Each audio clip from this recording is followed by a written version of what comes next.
My friends, it's Walter P. Pwalpar. From time to time I come across some interesting items, and today is no exception.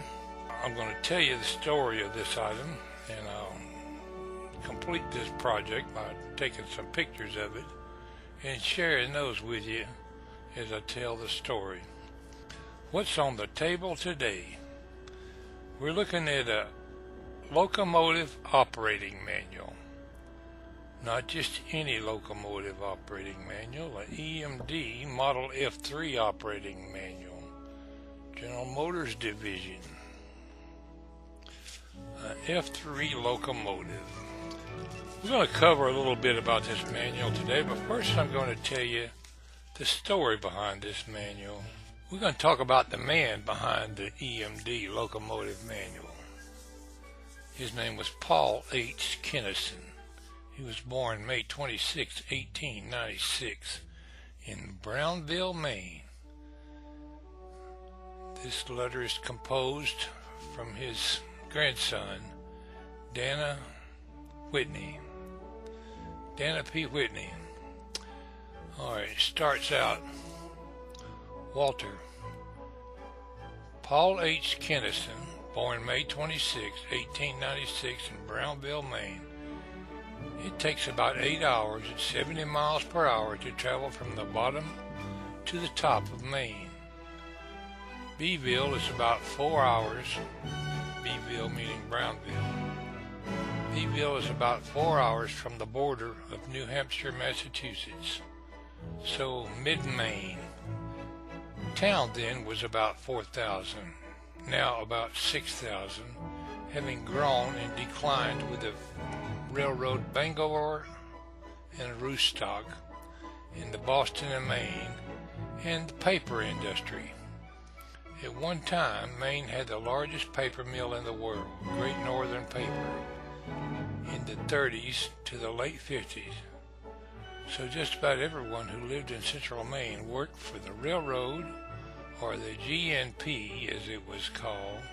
GNP ceased operations in 2014 and is now demolished, and the railroad and the B&A and the B&M have gone bankrupt in the last 30 years.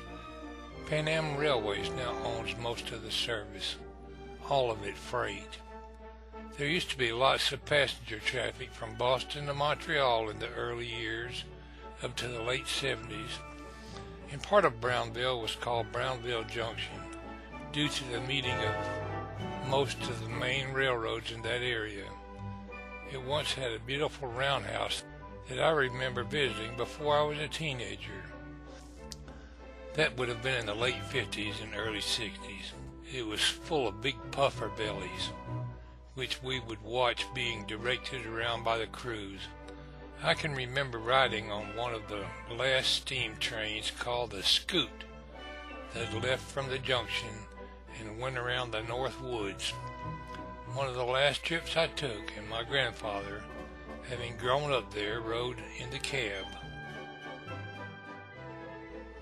Paul went to Bates College in Lewiston, Maine around 1918, and while there he worked for the Lewiston and Auburn Trolley Company as a conductor to help pay for his education. He had always been friends with the train crews in Brownville, it being so small and rural, and had always had a fascination with the big steam engines, and managed to get the job as conductor by association.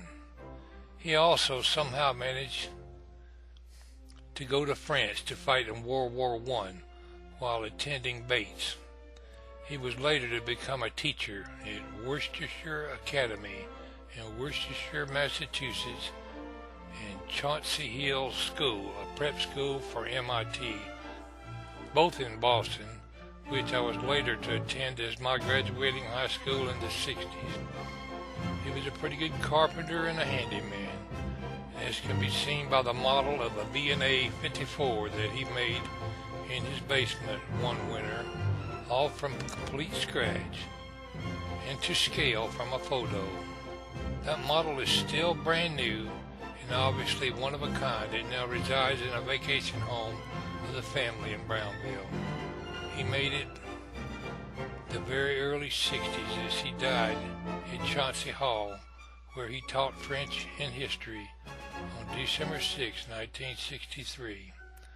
I wish I had more memories of him, but I was only 13 when he died. That was a letter from recently acquired from Dana.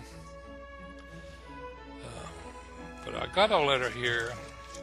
Dana Paul Whitney sent me his grandfather's Locomotive operating manual, and he wrote this letter to me in 2014. It's been in file ever since.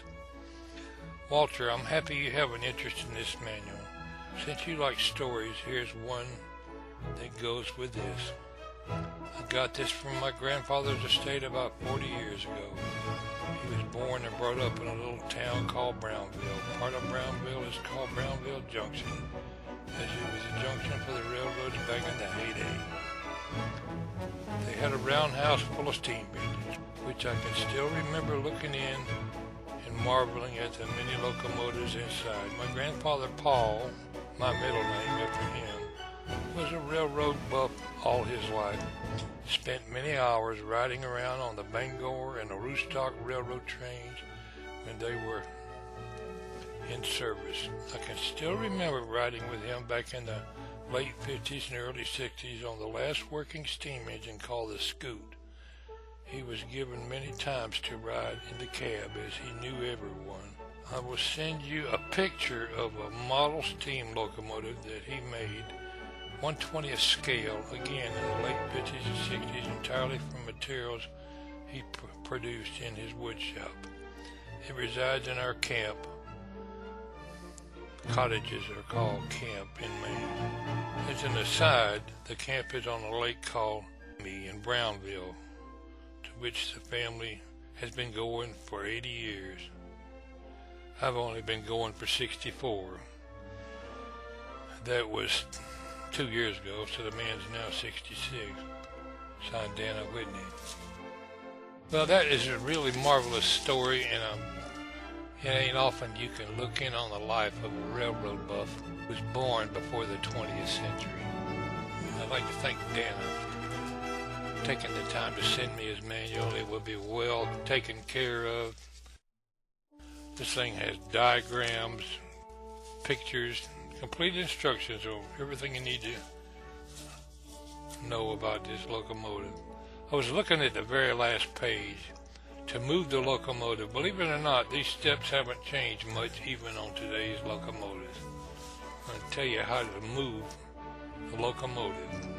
Set the PC switch, telltale pin down in the indicating light not burning. Set the controls for operation. Push in control generator field and fuel pump switches on the push button control switch box. Push the reverse lever and forward and transition lever in number 1 position. 30 amp and 80 amp control fuses and distribution panel must be good, and the brakes must be released. It got some very detailed diagrams. It'd be a train modeler's dream to see some of these at the time. I'll just put some photographs of this in the picture. I appreciate you listening in to my story today, and Dana, I appreciate you sharing the manual with us and taking the time to tell us about your grandfather. Your grandfather must have been quite a man. Thanks for sharing your story with us, my friend.